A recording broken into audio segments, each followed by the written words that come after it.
Hello, Time Wasters. This is Corinne Conrino, aka Suburban Time Waster, back in the land of Dead by Daylight. Yeah, that's right. I'm going back to covering all the tomes I collected, which, trust me, it ain't much. And right now I'm on Evan McMillan. So how about we learn his story? Evan is 14 years old, and he knows something his father doesn't. The thought thrills him, amazes him, scares him. There is something his father doesn't know. Something the owner of one of the most profitable mines in all of Seattle doesn't know. His father manages his workers with an iron fist. No, not an iron fist. Brass knuckles. He calls them maggots. Groveling maggots. He's about to discover he's wrong. They're more than maggots. Much more. They're men. And men working together can bring change. One of these men is inspiring others to take their lives back. If they can stand together, maybe, just maybe, they can bring in the union. With the union, they'll have rights. More than rights. They'll have dignity, freedom, time. Time to spend with their friends. Time to spend with their family. Time to be human. Evan knows something his father doesn't know. And he feels empowered. Alright, so, apparently this takes place in the 1920s or something. When did the whole union strike start? Might have been the 1800s. God, yeah, I'm not that well versed in my history. But yeah, it sounds like he was one of those nightmare mine owners. He puts his workers into bad conditions. And possibly even his own son. And just uses them for profit and acts like they're the problem. Yeah, I think a lot of those existed back in that time. I don't exactly know which time I'm referring to. I know there probably been more than one case of union strikes. Not too sure. I think my mom might know more about it than I do. She's a lot better versed in history than I am. Evan's father thrusts him to the ground, calls him weak, tells him he's got to stop being so nice to the maggots, stop talking to them, stop helping them, keep them in line, break them, let them know who's boss. If you give them an inch, they'll take a yard. They're just using you. Evan knows better than to say anything. His father punched and broke his jaw last year when he showed weakness. This year, he'd rather not sip dinner through a straw. This year, he holds back, bites his tongue. He wants to tell his father about the union, but doesn't. He feels ashamed, torn between his loyalty for his father and his friends. Bob, Tom, Jim, they deserve more. Yeah, he's right. They do deserve more. And Evan's father, God. I guess his friend's the only thing keeping him sane through all this. But yeah. Yeah, this whole thing, I mean, they're basically risking their lives on these mines, and their boss doesn't even care.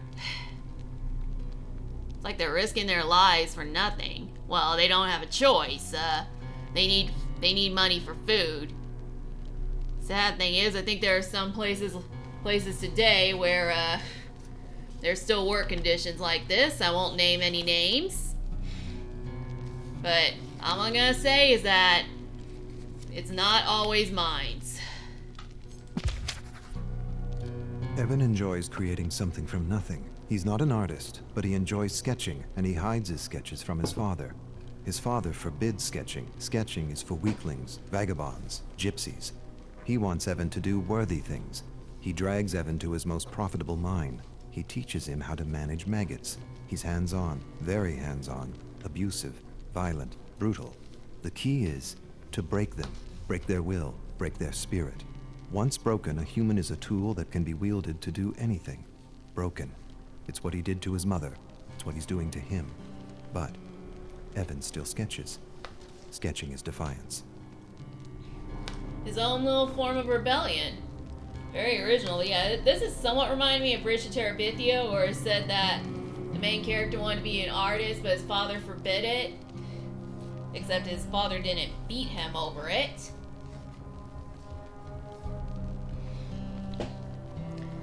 Yeah.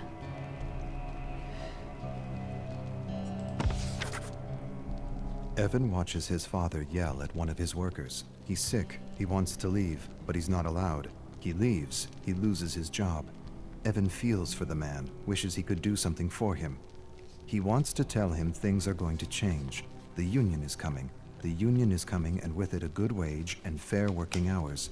But the man's lungs are black and his stomach is rot. Too much stress, too much acid, not enough sleep. He collapses. His father doesn't care, kicks him in the gut. Tells Evan to drag him out of the mine. Evan drags him out. For a moment, he feels disgusted at the man's weakness and wants to put this maggot out of its misery. He's becoming his father, and he's not sure if that's a bad thing. Well, it is a bad thing when you're raised in horrible circumstances. You actually end up thinking this is normal and these are the good things. I think that's how a lot of screwed up people come out in the world. Yeah, this is awful.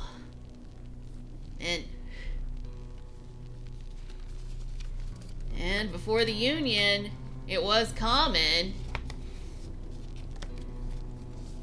I mean, there's still bad working conditions today in some places, but which I won't name any names. But let's just face it, we're just better at hiding bad conditions now than we were back then. Evan's father forces him to set a bear trap in a dark forest. His father's obsessed with hunting bears, always has been, always will be. He tells him the story, always the same story. He doesn't want to hear it, but he will. His father was hunting with his brother when they ran into a grizzly bear. The bear tore his uncle's arm off and bit into his head. Evan's father jumped on the grizzly's back, stabbed the bear endlessly, killed the bear, ripped open its stomach to retrieve his brother's head, carried his brother's mutilated body 10 miles to their family estate. This time it's 10 miles, last time it was 5. His father grins. The story is changing with every telling. Sometimes Evan wonders if there even was a bear. Like what, his dad killed his brother and lied about a bear? Considering how psycho this guy is, I wouldn't put it past him. But they couldn't have been raised by good parents either. The cycle of abuse just keeps on going and going. Evan's inspired in a way he's never been before. Furiously, he sketches his father in a bear suit killing his uncle. He never met his uncle, but he's seen pictures. His uncle was a philanthropist, a bleeding heart, disloyal. He would have run the business into the ground with proper wages and all that socialist crap. That's why he had to go. Evan doesn't have proof, but he knows. Deep down, he knows his father murdered his uncle. Tied him up, left him for a bear. There was no knife, no fight, no honor. Just a terrible death for a disloyal worm. Evan suspects all this, and yet he doesn't feel disgusted or ashamed. He feels something else. Something he's trying not to feel. Something he won't admit to himself. So in the end, he apparently takes a lot of screwed up people or people from screwed up situations, but it sounds like his uncle really could have ended the cycle of abuse and really could have made a difference. But the circumstances he was raised in wouldn't allow it. It's just sad that people keep a screwed up system going on like this. Evan looms over his father's bed and watches him sleep. He hates and loves him at the same time. Sometimes he wonders what his life would be like without him. He owes him so much, and yet he's miserable and alone. He raises a massive gray stone and holds it there for a long minute that feels like forever. He could be free, truly free, but he can't. Not like this. He could free himself in other ways. Accidents happen. Hunting accidents. Mining accidents. He could lure him into the bowels of the mine and ignite a stick of dynamite. No way he'd survive. But despite it all, Evan can't do it. His love is bigger than his hate. He owes him too much. Yeah, his life and the life of 1,000 other miner workers would be a lot better off if he died. Or they might just replace him with someone bad. I mean, Evan looks like he's going down the screwed up chain himself. But maybe, just maybe, Evan can end the cycle. Evan sketches his father in a bear suit drowning his mother. He never believed his father's story. Something didn't feel right. His eyes, his grin, his lack of empathy. She was pulled into a current and never seen again. His mother. She was beautiful. Blonde hair, blue eyes, fun, full of compassion. His opposite. She didn't just go out to swim one morning and never come back. She was getting in his way, and no one gets in his way. Not even family. Especially not family. Obedience or death. Evan's tired of obedience. Yes, he's loyal to his father, but he's also loyal to his friends. They talk to him, encourage him, think he's a great artist. He has friends. He's never really had a friend. His father wouldn't allow it. Waste of time. They're using you. Yes, he's loyal to his father, but he's also loyal to his friends. They deserve better. Oh yeah, and his dad's definitely not using him. I mean, God, he killed Evan's mother too? How long until this guy kills Evan? And yeah, you're probably wondering, why did she marry this guy? But I bet he did act nice at first, all nice and sweet. And it wasn't until the marriage that he revealed his true colors. And well, if I'm right, they didn't have divorce, so if you were stuck with somebody awful, so if you married somebody awful, you were stuck with them until death do you part, which came a lot quicker for Evan's mother, apparently. But even today, it's not easy to escape abusive relationships. I mean, there's financial situations. The person you're with might be so crazy they'll kill you if you leave. But yeah, they do put up a good false act, and sometimes, and maybe there are like red flags, but well, it's like Wanda says from BoJack Horseman. When you're looking at everything through rose-colored glasses, the red flags just look like flags.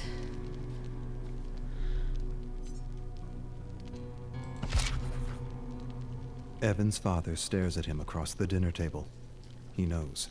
Maybe he doesn't know, but he senses something's amiss. He has that look in his eye, that look that tells Evan he's in for it. He chews on a fatty piece of rabbit and hopes his father doesn't say anything. He should have known better than to keep something from him. His father knows. He always knows. Last year, Evan lost his cool on a man who said something about his mother. He almost beat the man to death with a 2x4 while his father watched and laughed. The authorities pulled Evan away. He smiled at Evan and knew what he wouldn't admit to himself. He enjoyed beating on that man, not because of the insult, not because he felt threatened, but because he felt powerful. His father smiled. Apple doesn't fall far from the tree, eh? Okay, one thing, that whole apple doesn't fall far from the tree saying complete BS. Because my mom's told me stories about her mother, which is my grandma, and how awful she was and how she pretty much treated my mom like a slave. And my mom, well, she turned out nothing like her mother. She's actually been a very good mother to me, and she can go a little overbearing in the other direction, caring a little too much, which is ironic because my father couldn't care less about me. The point is, sometimes the apple can fall very far from the tree, and sometimes it's a good thing. But in this case, I think Evan's starting to lose his mind. I mean, his mother's gone, he's stuck with a madman. If he doesn't get out, he's gonna lose his trash. Alright, now let's play the final log. Evan finds his sketches torn to bits. He puts the pieces together, all of them accounted for, except one. He doesn't have the picture of his drowning mother. His father enters his room. Despair and dread overwhelm him. He waits for a blow that never comes. Instead, his father tells him he has instinct, and instinct is everything. He tells him he inherited his instinct from his side of the family, the same instinct that told him Evan was keeping something from him. Don't pretend. I know. A few of your maggot friends sold you out for a few dollars. Evan starts but doesn't say anything. Can't say anything. The words are caught in his throat. He apologizes. His father says nothing, walks away. Evan follows him to his bedroom where he sees the picture of his dying mother, framed above the bed. His father tells Evan he will learn a lesson tomorrow, one he hopes he understands. Evan stares at his father and feels hate. Hate for the maggots who betrayed him, and for his father, respect. No, not respect.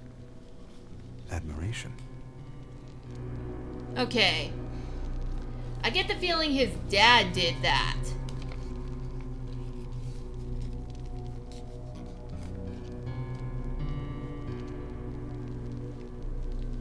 Because we don't hear about any of his worker friends selling him out. I think his dad tore up all the pictures and pretended it was his friends to kind of keep him isolated and make Evan become more like him, and well, it was the final nail in the coffin. It really is sad 'cause it feels like Evan could have gotten out of there. But now we'll see the cutscene of this moment.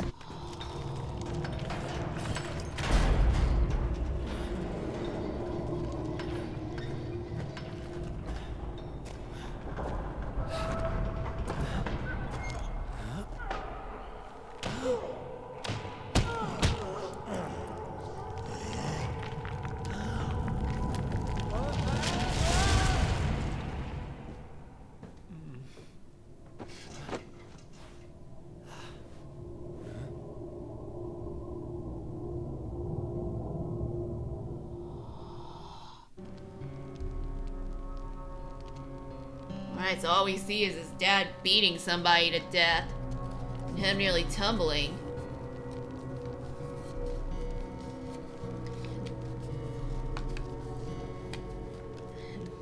Well, it's clear Evan McMillan has led a sad life.